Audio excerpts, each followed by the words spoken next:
जी नारायण, कैसे हैं आप? हम लोगों के मन में दो तरह की प्रतिक्रिया आपके समाचार सुनने से हो रही है। एक तो दुख हो रहा है कि कितनी लगन से आपने पढ़ाई लिखाई की होगी, तब जाकर के इस पद पर आप आए होंगे। आज एक झटके में आपका पद चला गया। लेकिन दूसरी तरफ आपने जिस तरह से सनातन धर्म के प्रति, सनातन धर्म के प्रतीकों के प्रति अपनी गहन निष्ठा का प्रदर्शन किया है, उससे पूरा सनातनी समाज आह्लादित है और आपका खूब खूब अभिनंदन करता है। हम चाहते हैं कि आपके जैसे निष्ठावान लोग सनातन धर्म की सेवा में और आगे आएं। जो पद सरकार ने आपको दिया था, उससे बड़ा धर्म के क्षेत्र का पद हम आपको देने के लिए प्रस्ताव करते हैं। जी जी जी जी जी अग्निहोत्री जी। नारायण नारायण। बरेली के डीएम ने अपने सिटी मजिस्ट्रेट के पद से त्याग पत्र देकर के ये सिद्ध कर दिया कि जो कुछ प्रयाग में हुआ है वो बहुत गहरी चोट हृदय को लगाने वाला है। इतनी गहरी कि इतना बड़ा पद भी आदमी छोड़ दे रहा है। लोगों के मन में बहुत बड़ा दुख है इस बात का पैमाना बन गया उनका इस्तीफा। ठीक है, वो भी एक मुद्दा है। हिंदू धर्म को आपस में लड़ाने का उपक्रम है। ऐसा कानून ले आओ जिसमें हिंदू एक जाति दूसरी जाति के साथ ताल ठोंक के खड़ी हो जाए, एक दूसरे को नीचा दिखाए और आपस में लड़के मर जाए। हिंदू धर्म को समाप्त करने का षड्यंत्र है ये सब। ये वो सरकार कर रही है जो अपने आप को हिंदू हिंदू सरकार कहती है।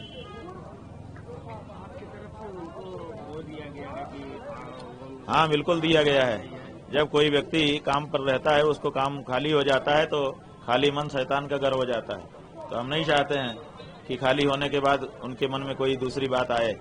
और इस समय उनके मन में दुख भी है, क्षोभ भी है, आक्रोश भी है। तो इसलिए हमने उनको एक काम पकड़ने के लिए आमंत्रित किया कि आइए धर्म के क्षेत्र में कार्य करिए। और धर्म के क्षेत्र में बहुत बड़े बड़े काम हैं। पूरा विश्व का ज्यूरिसडिक्शन हम लोगों के पास है, काम करें, क्या दिक्कत है। उत्तर प्रदेश का जो मुख्यमंत्री है वो केवल उत्तर प्रदेश में ज्यूरिसडिक्शन रखता है और जगत गुरु शंकराचार्य का ज्यूरिसडिक्शन तो पूरे विश्व में होता है। तो हमारे पास उनसे बहुत बड़ा काम है, आए, स्वागत है। अभी करीब 1 घंटे पहले जिलाधिकारी महोदय जो बरेली हैं श्री अविनाश सिंह जी, उन्होंने वार्ता के लिए मुझे बुलाया। तो मैं उनकी आदर सत्कार करते हुए, क्योंकि वो हमारे अभिभावक भी रहे हैं और अधिकारी हमारे सीनियर अधिकारी हैं, मैं वहाँ पर गया। तो वहाँ पर जब गया तो वहाँ पे उस समय तक कप्तान साहब श्री अनुराग आर्या जी नहीं थे। 5 से 10 मिनट के बाद जिलाधिकारी महोदय द्वारा कप्तान साहब को कॉल करके श्री अनुराग आर्या जी को बुलाया गया। इस दौरान जो हमारे साथ सचिव साहब जो हैं बार एसोसिएशन बरेली के सचिव साहब दीपक पांडे जी भी थे, मेरे साथ में थे। इनको अलग कर दिया गया और बाहर बैठा दिया गया। मुझे अकेले डीएम साहब के साथ और कुछ अन्य साथी अधिकारीगण थे, उनके साथ अकेले मैं बैठा वहाँ पे। मुझे कंटिन्यूस प्रलोभन दिया जा रहा था कि तुम एक काम करो, 3-4 दिन की छुट्टी ले लो, रिलैक्स कर लो, 1-2 दिन रिलैक्स करो। अभी इतनी जल्दी क्या है, 4 दिन में तुम्हारा प्रोसेस जो है हम कंप्लीट करवा देंगे, तुम्हें जल्दी रिलीविंग मिल जाएगी।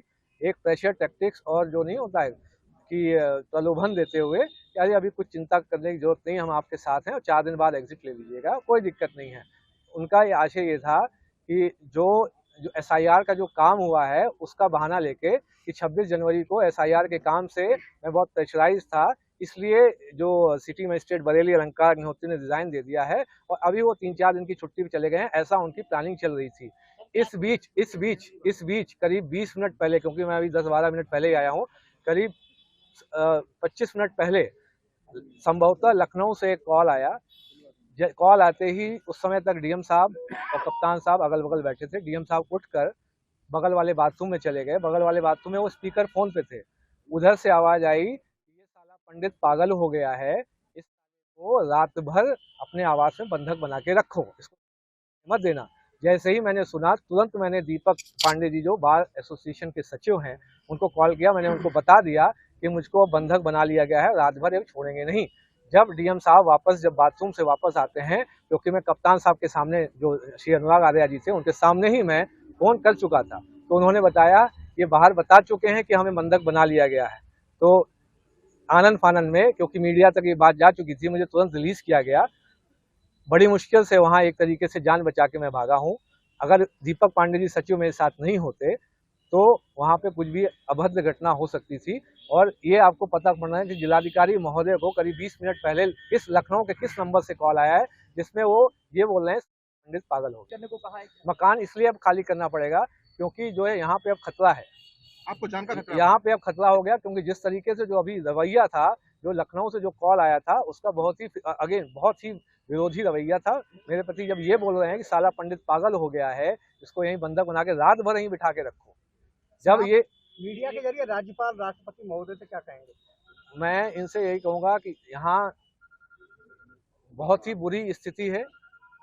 एक स्वविवेक से कोई व्यक्ति अगर रिजाइन करके हट रहा है, एक अपने समाज की आवाज को उठाना चाहता है, उसको दबाया जा रहा है। कैसे करके ये इस चीज को जो हमारे रेजिग्नेशन जो हमने त्याग पत्र दिया है, ये सिद्ध करना चाहते थे कि मानसिक रूप से विक्षिप्त हैं। बिकॉज एसआईआर में बहुत ज्यादा इनको प्रेशर था। एसआईआर का जो प्रेशर है वो तो बहुत कब का खत्म हो गया, सब काम जो है खत्म हो, डिजिटाइजेशन सब कब का कंप्लीट हो गया। अब तो सिर्फ नोटिस फेस पे काम चल रहा है। सर, आप सिस्टम का हिस्सा रहे हैं, वैसे जो इस्तीफा होता है उसका क्या प्रोसेस होता है? जो भी इस्तीफा होता है उसका देखिए, जो हमने इस्तीफा दे दिया, ये इस्तीफे को वापस चाहते थे कि मैं ऐसा कोई बयान दे दूं जिससे कि इस्तीफे को दूसरी तरफ मोड़ दें।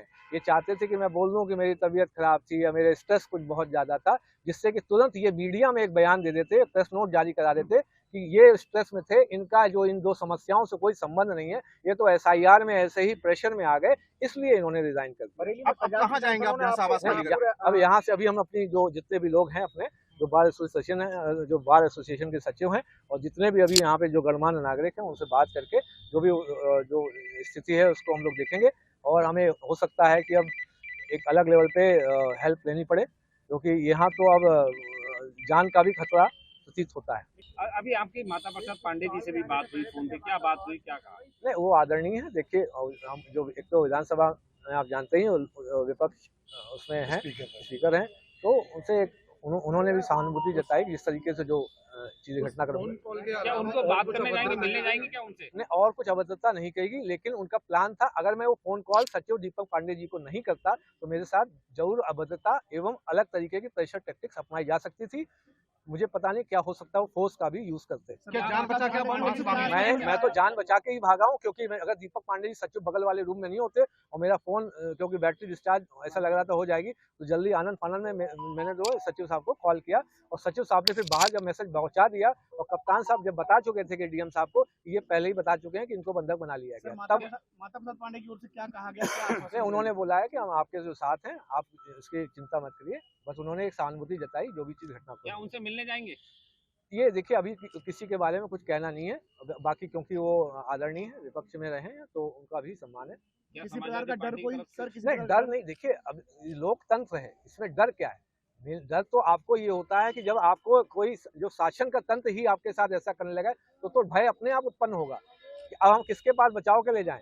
अब बरेली में तो सुरक्षा का माहौल हो गया कि वहाँ बंधक बना लिया गया था 45, और वहां से जो लखनऊ से जो कॉल आया है उसके क्रम में वो किया जा रहा था। आने से पहले दबाव प्रेशर टैक्टिक्स जो है नहीं होता, लाड़ दुलार करके तुम ऐसा कर दो, क्यों, बस चिंता मत करो, तुम किसी तरीके से 2 दिन का टाइम ले लो, 3 दिन 4 दिन के लिए छुट्टी पे चले जाओ और एक स्टेटमेंट जारी कर देना कि हमारा प्रोसेस चल रहा है। लेकिन जैसे वो स्टेटमेंट जारी करते हैं तो एक उनका जो प्लान चल रहा था कि पूरी चीज को जो घटनाक्रम हुई उसको डायरेक्ट करने की, एसआईआर में जो बहुत प्रेशर था उधर से जो है। एक आदमी ये भी पूछ रहा था इनका जो विधानसभा कौन क्षेत्र था, तो इन्होंने तुरंत बताया 124 बरेली, तो उस पर भी कुछ इनकी जो है साजिश चल रही है पीछे भी। जबकि प्रोटेस्ट हमारा यूजीसी के खिलाफ और जो एक संत का अपमान हुआ है उसके खिलाफ है। नहीं, अभी 2 घंटे के अंदर खाली करने का प्लान चल रहा है और आप लोग भी ये सतर्क रहें। देखिए कि कोई जिला प्रशासन में कोई अभद्र घटना ना हो जाए, आप लोग देखे रहिएगा। आप लोग मीडिया चौथा स्तंभ है यहाँ लोकतंत्र के, तो आपके ऊपर बहुत बड़ी जिम्मेदारी बनती है। जब तक हम बरेली में यहाँ पे हैं, लेकिन मुझे ऐसा लग रहा है कि यहाँ पे असुरक्षा का माहौल उत्पन्न हो चुका है, भय का माहौल उत्पन्न हो चुका है।